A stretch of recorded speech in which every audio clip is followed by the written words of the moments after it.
imate i ovdje i danas ću vam pokazati kako instalirati Minecraft Pocket Edition. Znači odemo na Google i upišemo Minecraft Pocket Edition 0.10.4 APK.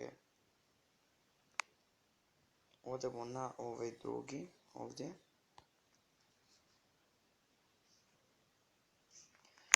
I sada ovdje imate sve verzije, znači, a mi ćemo instalirati ovu tu, znači Minecraft Pocket Edition 0.14.0b6.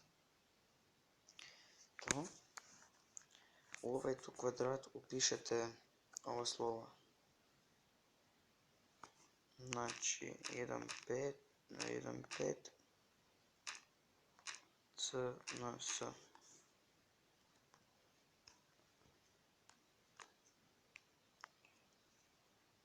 Evo ga, i sad se treba preuzeti, znači, aplikacija, to jest igrica.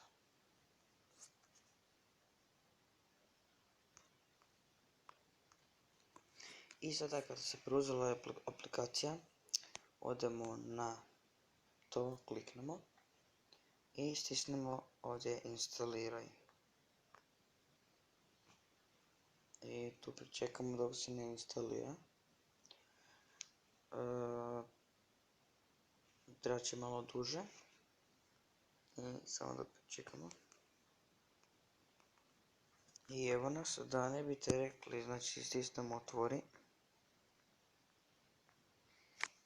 I da ne biste rekli da je ovo je lažna aplikacija, da vam pokažem da je zapravo Minecraft Pocket Edition.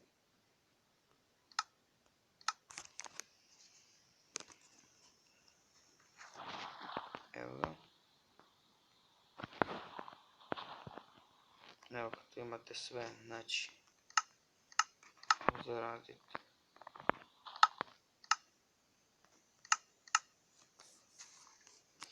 I hvala na ovom klipu što ste pogledali, lajkujte i subscribeujte. I pozdrav do sljedećeg klipa, čao!